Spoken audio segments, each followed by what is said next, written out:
Good morning students. Let us start our new chapter number 9, some applications of trigonometry. आप लोगों ने trigonometry पहले पढ़ा है इन द फर्स्ट टर्म, तो इसके लिए हमें सबसे पहले अपना ट्रिग्नोमेट्री को ही रिवाइज करना पड़ेगा। तो थोड़ा सा उसको रिवाइज करते हैं।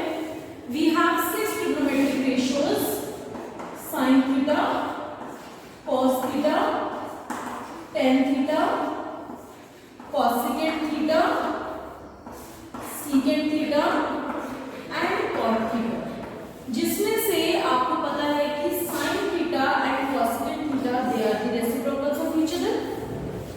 Similarly cos theta and secant theta भी एक दूसरे के रेसिप्रोकल हैं और tangent theta and cot theta are reciprocals of each other. अब ट्रिग्नोमेट्रिक रेशियोज जो होते हैं वो आपको पता है कि they always apply in only right angle triangle.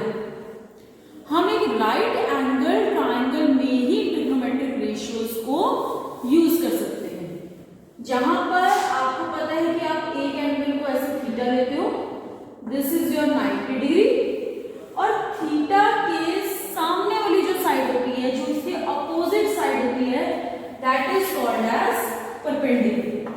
अगर हमारा थीटा ये ऊपर वाला एंगल है तो थीटा के opposite this will be considered as perpendicular, और जो हमारी दूसरी साइड है दैट विल बी बेस, जो थीटा के साथ में है। हाइपोटेन्यूज तो सबको पता है, that is the longest side, और वो हमेशा 90 डिग्री के सामने वाली होती है, इट इज फिक्स्ड साइड। तो ट्रिग्नोमेट्रिक रेशियोज क्या होते हैं, वो हमारे इस sides of a right angle triangle, मतलब परपेंडिकुलर, बेस और हाइपोटेन्यूज एंड थीटा, इन सब में आपस में रिलेशनशिप मेंटेन करते हैं ट्रिग्नोमेट्रिक रेशियोज। आपको बताई हुई थी टेबल, पंडित, बद्री, प्रसाद, हर भूल। तो यहां से P/H जो फर्स्ट होता है दैट इज sin थीटा, फिर cos theta and then tangent. sin theta की value perpendicular by hypotenuse, cos theta base by hypotenuse और tangent theta perpendicular by base. ऐसे ही cosecant इसका रेसिप्रोकल, secant, और फिर ये cot टेंजेंट का रेसिप्रोकल। एक तो हमने ये किया था। सेकेंड हमने किया था values of these 6 trigonometric ratios at certain angles. कुछ स्पेसिफिक एंगल्स पे हमने इनकी वैल्यूज को किया था डिराइव। तो वो हमने टेबल कैसे बनाई थी, हमारे पास थे sin theta, cos theta, tan। Angles जो हमने लिए थे they are 0 degree, 30 degree, 45 degree, 60 degree and 90 degree. इन पे हमने वैल्यूज की थी। sin 0 0, sin 30 था आपका 1/2, 45 1/√2 एंड sin 60 √3/2 और sin 90 1। ये आपको टेबल बताई भी थी, हमने बनानी कैसे थी, 0 1 2 3 4 इस तरह से लिख के फिर सबको क्या किया था, डिवाइड बाय 4 और फिर उनका अंडर।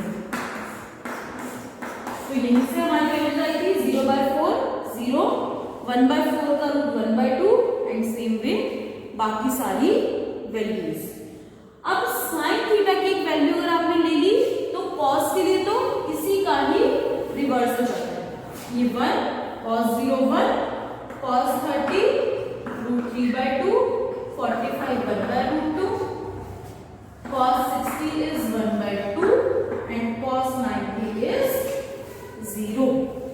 और ऐसे ही टेंजेंट की वैल्यूज डिवाइड करना होता है sin बाय cos, तो टेंजेंट 0 0, टेंजेंट 30 आपका 1/√3, टेंजेंट 45 1, tan 60 is √3 और tangent 90 1/0, it is not defined. Mainly आपकी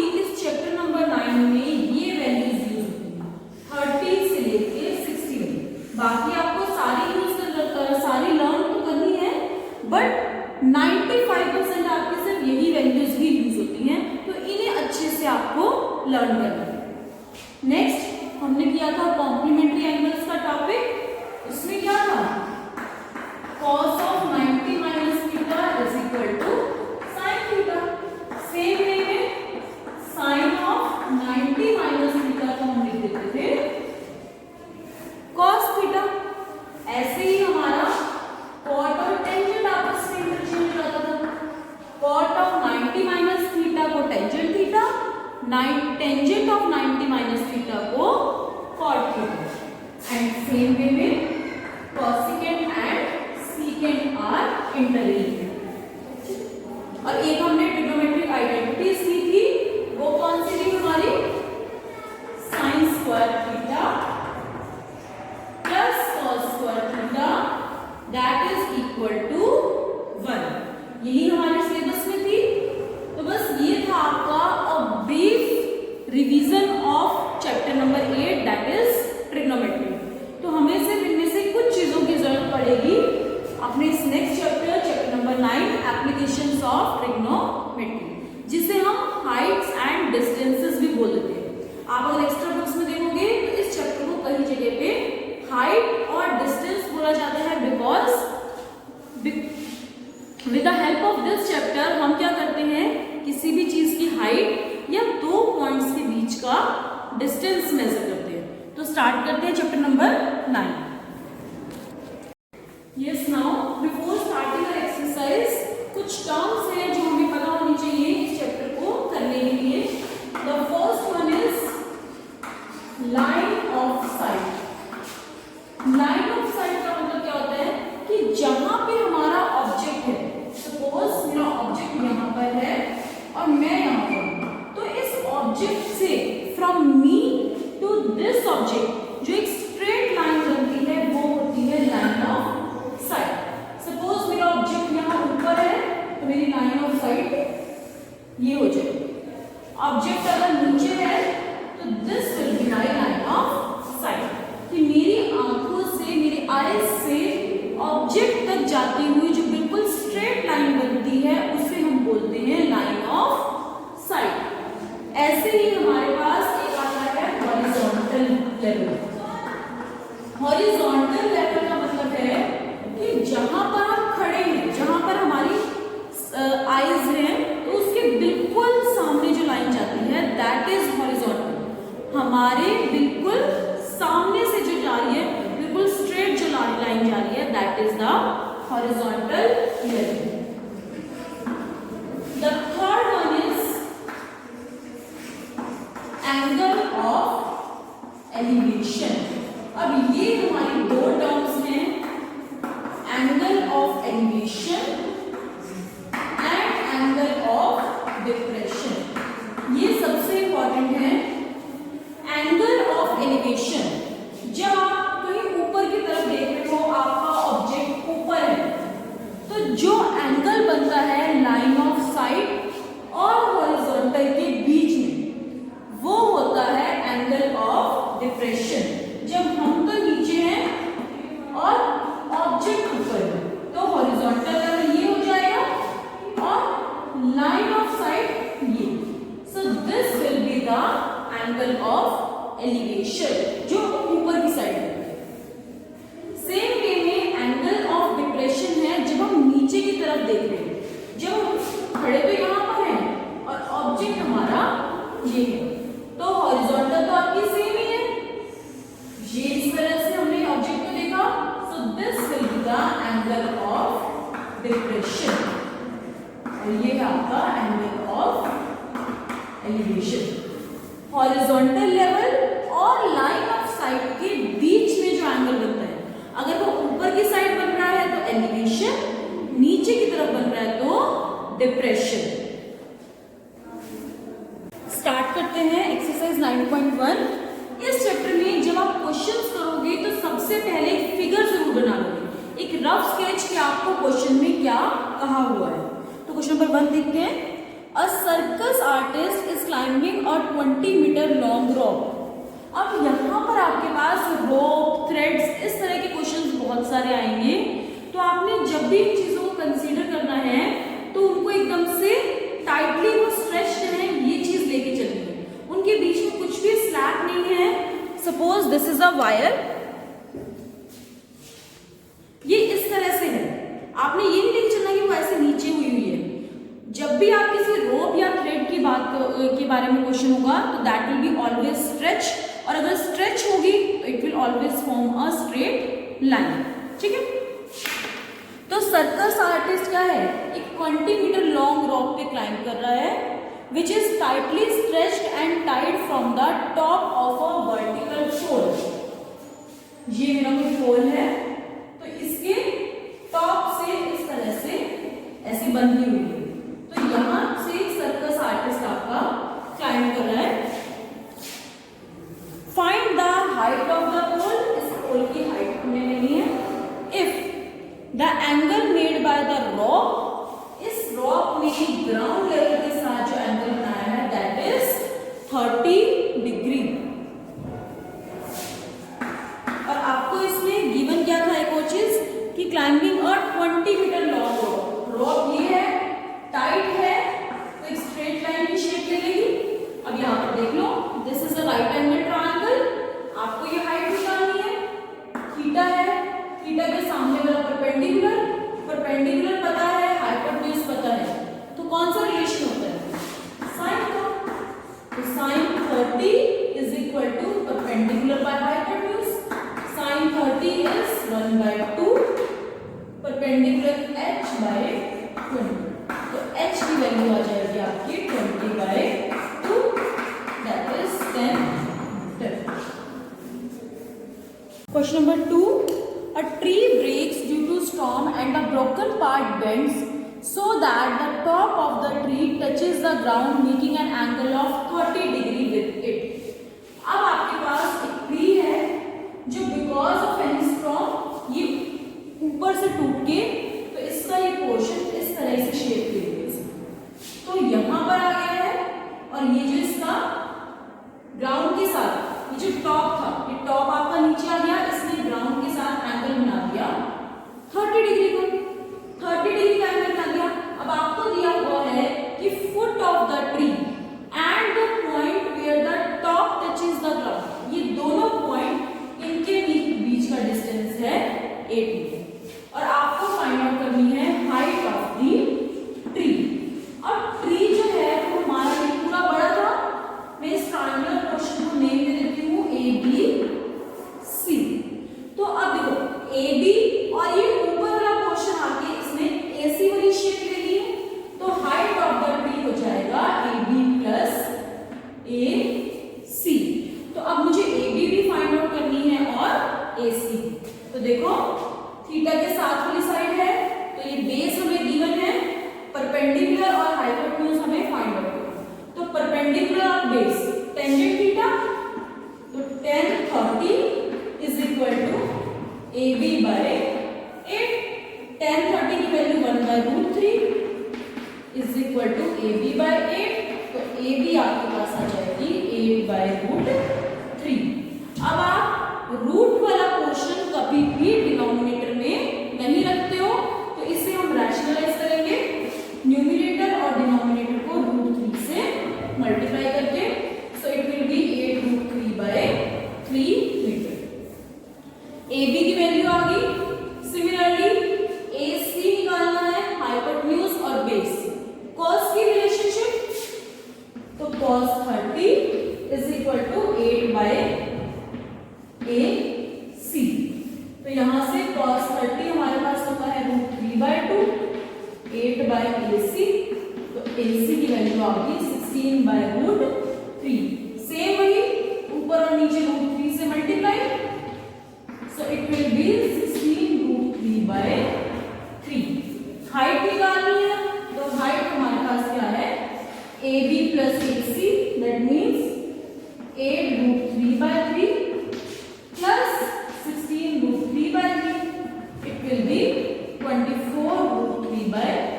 1 8 कैंसल, तो ये आ गया 8√3 इज द आंसर। 8√3 हमारे पास क्या होगी, height of the tree. Question number 4. The angle of elevation of the top of a tower from a point on the ground. Angle of elevation है, tower है तो उसके टॉप से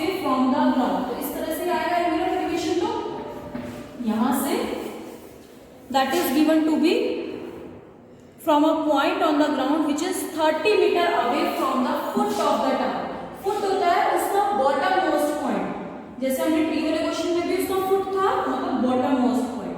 तो यहाँ से इस पॉइंट तक का डिस्टेंस 30 मीटर है और एंगल ऑफ एलिवेशन आपको दिया हुआ है 30 डिग्री। तो बस आपको क्या निकालना था, हाइट ऑफ द टावर। तो हाइट ये है, बेस दे रखा है, परपेंडिकुलर निकालना है। तो बेस और परपेंडिकुलर के लिए tangent 30 is equal to perpendicular by base 1 by √3 is equal to h by 30। तो हाइट हो जाएगी 30 by √3 और रूट को हम डिनोमिनेटर में नहीं छोड़ते, मल्टीप्लाई √3। तो इट विल बी, ये 3 बन जाएगा 10, तो 10√3 metre is your answer. Next है question number 6। A 1.5 meter tall boy is standing at some distance from a 30 meter tall building। अब एक बॉय है जो इस 30 मीटर टॉल बिल्डिंग से कुछ डिस्टेंस है। दोनों यहाँ पर तो इक्वल उसमें है क्योंकि ग्राउंड पे के ऊपर ही है सारा कुछ। बॉय की हाइट है 1.5 मीटर और बिल्डिंग है 30 metre. The angle of elevation from his eyes to the top of the building increases from 30 to 60 degree as he walks towards the building। अब देखो बॉय है तो उसकी आईज तो यहाँ ऊपर ही होंगी, तो यहाँ से टॉप ऑफ द बिल्डिंग का एंगल ऑफ एलिवेशन। अब देखो वही चीज आगे जो हमने स्टार्टिंग में की थी, लाइन ऑफ साइट तो ये होगी। अब हॉरिजॉन्टल हमारे पास इसके बिल्कुल सामने वाला ये, तो ये आपके पास बनेगा एंगल ऑफ एलिवेशन 30 डिग्री। और जैसे जैसे वो मूव हुआ ये आपके पास एंगल ऑफ एलिवेशन इंक्रीज हो गया 60 degree. Find the distance he walk towards the building, कि हमें ये डिस्टेंस बताना है जो उसने इस बिल्डिंग की तरफ कवर किया। इसे हम नेम दे देते हैं A, B, C और D। Means I have to find the value of B, C।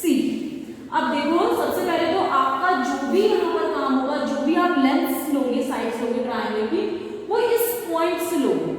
तो हम सबसे पहले value of A, D find out करते हैं, जो 30 माइनस 1.5 होगी, दैट इज 28.5 मीटर। क्योंकि 1.5 के नीचे यहाँ तक तो हमारा कोई काम ही नहीं हुआ, हमारा जो भी काम हुआ है इस लेवल से ऊपर हुआ। ये पूरा 30 था, 1.5 हमारे लिए एज अ वेस्ट है, वहां तक हमारे लिए कोई काम नहीं हुआ। तो इसीलिए सबसे पहले आपको ये ध्यान रखना है कि ये आपका थीटा है, थीटा के सामने वाली साइड परपेंडिकुलर जो हमें लेके चलना है वो 28.5 मीटर लेना है। अब हमें BC फाइंड आउट करना है, तो सबसे पहले हम ट्रायंगल लेंगे ABD। ABD ट्रायंगल में हम BD फाइंड आउट करेंगे और इस दूसरी वाली ट्रायंगल में CD। तो BD में से जब CD माइनस हो जाएगा तो आपका रह जाएगा BC। तो ट्रायंगल ABD में परपेंडिकुलर पता है, बेस चाहिए, तो tangent 30 is equal to perpendicular आपका है 28.5 और बाय बेस कितना है पूरा का पूरा BD।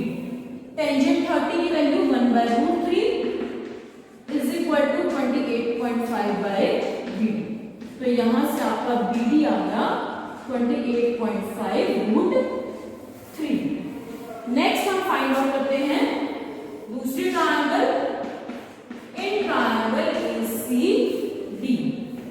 यहां पर आपके पास थीटा है 60 degree, tan 60 is equal to AD by CD। AD 28.5 है, टेंजेंट 60 √3 है, 28.5 बाय CD।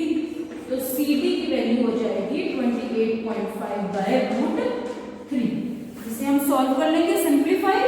तो अब मुझे निकालना था BC, तो BC विल बी क्या हो जाएगा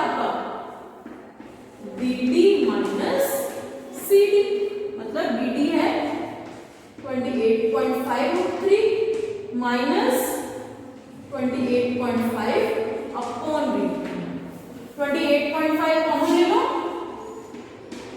तो ये बन जाएगा root 3 minus 1 by root 3। LCM लेके 3 माइनस 1 2 बाय रूट 3। इसे सॉल्व कर लो, रैशनलाइज करके इसका आंसर आ जाएगा। Question number 7, from a point on the ground the angles of elevation of the bottom and the top of a transmission tower fixed on a top of a building। ये एक building है, इसके top पे एक transmission tower है, तो हमें इसका एंगल ऑफ एलिवेशन इसके टॉप का और बॉटम का एक पॉइंट है ग्राउंड पे फिक्स, इस तरह से देते हैं same point. This is the figure. तो आपको एंगल्स दे रखे हैं यहां पर 45 डिग्री एंड 60 डिग्री। ये 45 डिग्री और ये 60 डिग्री। 20 मीटर हाई बिल्डिंग, इस बिल्डिंग की हाइट दे रखी है 20 मीटर। तो find the height of the tower. आपको इस टावर की हाइट बतानी है। ये अगेन इसको मीनिंग कर देते हैं ए बी सी डी। तो हमें फाइंड आउट करना है ए बी। तो ए बी के लिए मुझे क्या करना होगा, ए सी में से माइनस बी सी करना पड़ेगा। तो ए सी हमारे कौन से ट्रायंगल का पार्ट है, इस ए डी सी का। तो उससे पहले मुझे डी सी हम निकालते हैं from this smaller triangle, triangle B D आपके पास क्या हो जाएगा 45 डिग्री है, परपेंडिकुलर पता है, सामने वाली साइड परपेंडिकुलर, बेस डीसी हमें फाइंड आउट करना है। तो tangent 45 is equal to BC by DC. तो 1 हो जाएगा, मतलब बीसी और डीसी इक्वल। तो ये आ गया आपकी 20। नेक्स्ट डीसी आ गई, तो बड़े ट्रायंगल लेते हैं, ट्रायंगल ए बी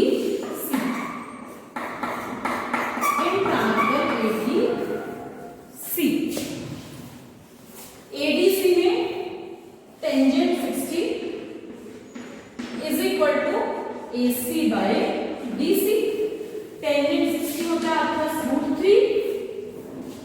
एसी हमें फाइंड आउट करना है और डीसी है 20। तो AC is equal to 20 root 3 metre. Height of the tower है AB, that is equal to AC minus AC में से बीसी माइनस करेंगे। एसी है 20 रूट 3 माइनस बीसी है 20। तो 20 कॉमन लेके root 3 minus this is the value, this is the height of the tower. आप चाहो तो रूट 3 की वैल्यू आपको पता है 1.732, तो वो लिख के यहाँ पे सॉल्व भी कर सकते हैं।